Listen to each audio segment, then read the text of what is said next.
Guys, hope you guys are doing good. This is Sean from HZad Education, and today we're going to do our week 11 of vocabulary.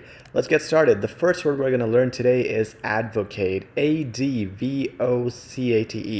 Guys, advocate means to support. So if I advocate the Liberal Party, I support it. And I guess many of us do, since immigrants love the Liberal Party, which, it's not doing too well right now. Anyway, number two is equip. EQUIP. Equip means to give someone the tools to do something.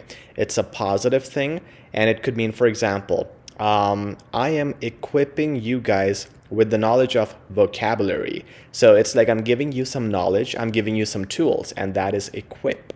The next word, number three, is empirical. E-M-P-I-R-I-C-A-L. Guys, empirical means something based on facts. So if I have empirical evidence that that the murderer was Bob, that means I have very scientific evidence, something that can be proven. So that is based on facts. It's not based on opinions, and that is empirical. The next word is contrary, common word, C-O-N-T-R-A-R-Y. Contrary means simply opposite. So you guys might think that Godzilla is an amazing movie. I might think it's not. So our beliefs are contrary to each other. It means it's just opposite. It's just different. Number five is ideology. I-D-E-O-L-O-G-Y.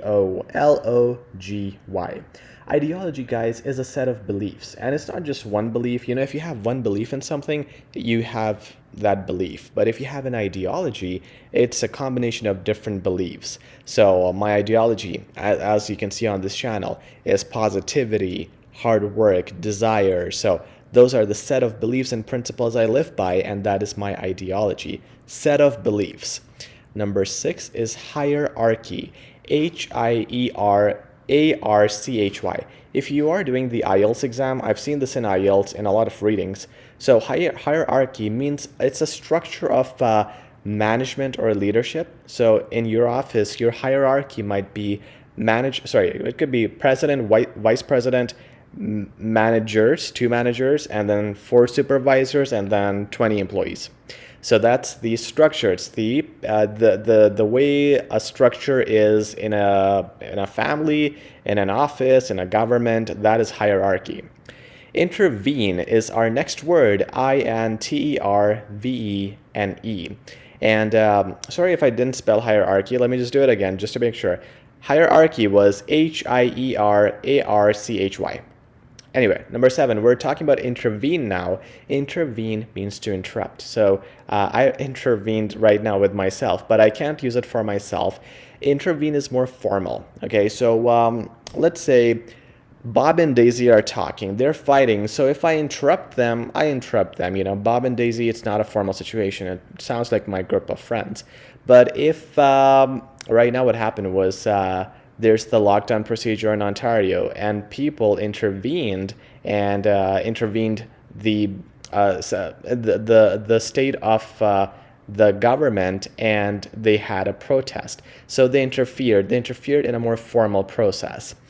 I could also say that let's say we were having an office meeting, and then this group of protesters intervened outside the building. So they interrupted our meeting because they were protesting. So it's used in more formal and serious situations. It's just a synonym of interrupt, but more formal.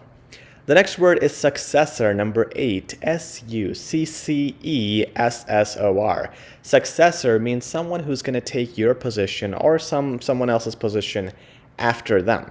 So whoever, right now Justin Trudeau is the president, is the prime minister, right? So whoever comes after him will be the successor. But what about the person who was there before him? That person is called the predecessor. Predecessor, that's our next word for today, D-E-C-E-S-S-O-R.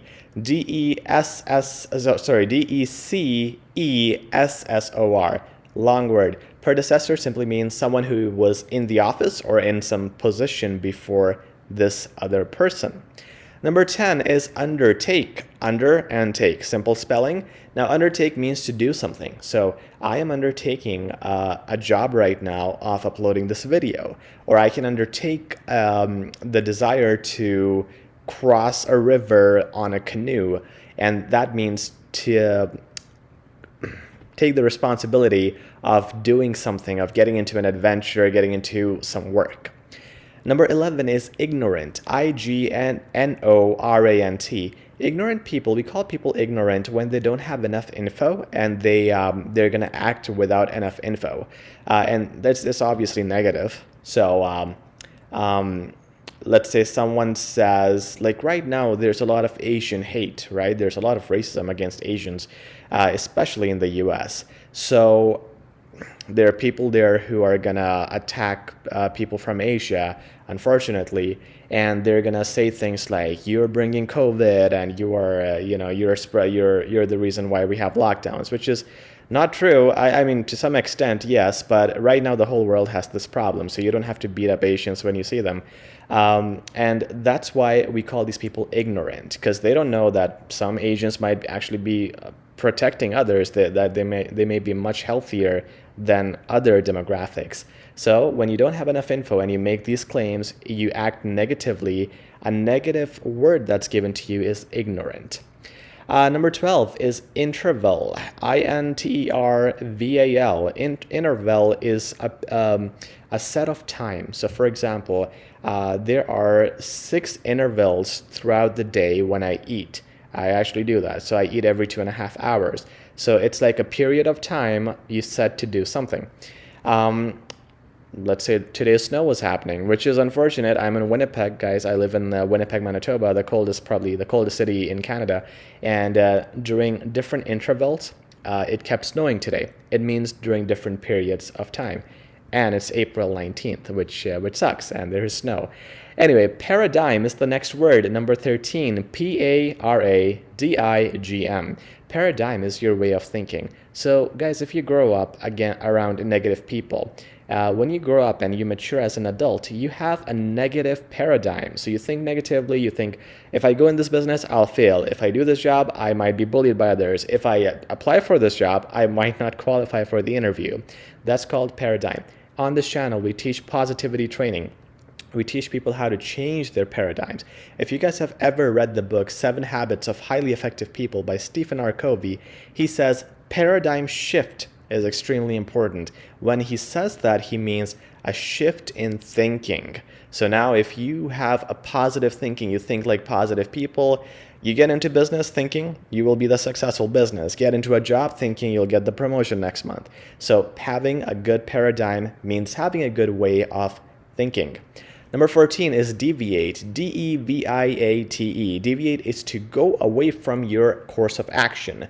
For example, I'm trying to, let's say, build a snowman, and it's really hard because it's melting very quickly. Now I decided to just ignore it and just make another ice sculpture. So I deviated from my path. Nothing serious here, but people also deviate from their career, from their religion, from their beliefs. So that is where you go away from what you plan to do. That is deviate. The last word for today, number 15, is simulate, SIMULATE. Simulate is to copy. So I love Dwayne Johnson. I think he is, Dwayne The Rock Johnson, I think he is an amazing personality. And I often try to copy him. You know, honestly, the way he converses, the way he talks, he communicates, it's very strong. If you ever see his interviews, it's very strong. It's very, you can say, persuasive whenever he talks. And I'm trying to learn that from him as part of my public speaking, which I also coach other people. So when I see him, I simulate his style. Means I copy it and I try to replicate it to make it sound, to make myself sound more influential and powerful. So that is me simulating him. People simulate other things. People simulate positive things and negative things from other people, and that simply means to copy things or actions that other people do. And that's it, guys. I hope these 15 words helped you out. Every week on Monday, we do this religiously. Yeah, right now it's night. I don't want to do this video, but this is my job to do this. And it is your job, guys, as subscribers, to continually improve your English by learning these words and repeating them. So please repeat the previous weeks as well. It's been piling up. It's week 11 now. Go back to our videos of other weeks of vocab and revise. Do you remember all the words? Do you need to play them again? And subscribe so we can upload more and you can learn more every week. Thank you, guys. Talk to you very, very soon. Take care.